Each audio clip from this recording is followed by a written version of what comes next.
Chapter 63:44. Steve was smoking a cigar in a large room at this moment. He had just returned to the United States for 2 days. And then he was dragged to Northern Europe by the old man. The key is that the old man brought him here and let him stay in the hotel with nothing to do. And he didn't take him with him when he went out to do business. This made Steve very depressed. And he also tasted his father's intention to bring him to Northern Europe. His father didn't need his company or his help. He brought him here just because he didn't want him to stay alone in the United States. Realizing this, Steve knew very well that he would definitely not be able to stay in the United States for a long time in the future. Because now he was already a threat in his father's eyes. So the most sensible way for him was to go out as much as possible. And ensure that at least half of the time every year was not in the United States. So that his father could rest assured. Steve understood one thing.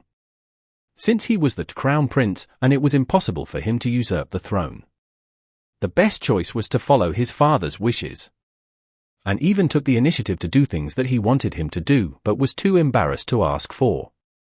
Only in this way could he relax his guard and not feel disgusted with him. As long as he could do this and keep it up for a long time, his position as the heir would not be shaken.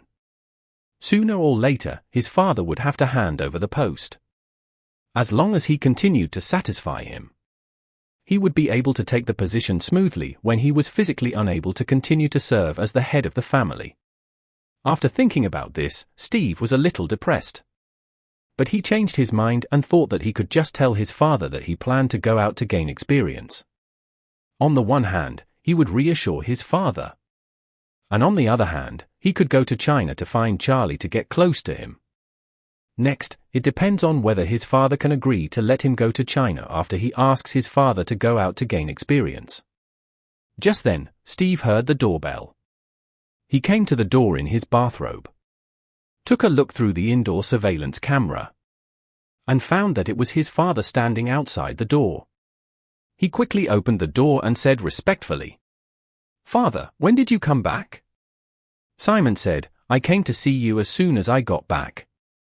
Simon looked him up and down and said, "Steve, hurry up and take a shower and put on formal clothes. Come with me to the royal family for a banquet in the evening. The Nordic Queen will treat us."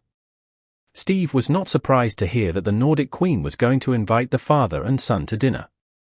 He knew very well that the Nordic Queen was Charlie's white glove. And it was probably Charlie's idea to treat them to dinner. So, he deliberately asked, "Father, did you come here this time to plan to cooperate deeply with the royal family?" "I guess so." Simon nodded and said casually, "Nordic still has great development prospects. What's more, I also hope to deepen cooperation with the royal family. Maybe there will be a chance to marry them in the future." Steve thought to himself, "Marriage, what a lie, you are not thinking of marriage at all." However, he did not say much. After nodding, he said to Simon, "Father, I have an idea and I hope you can support it." Simon asked curiously, "What idea? Just tell me." Steve said very sincerely, "Father, in the past so many years, I have rarely left the United States. I feel that I don't know enough about the world situation. In the future, for a long time, I want to take at least half of my time every year to go abroad to gain more experience. In this way, I may not be able to take care of American affairs. I will have to trouble you and other family members to bear more. I wonder if you agree? Going overseas to gain experience?"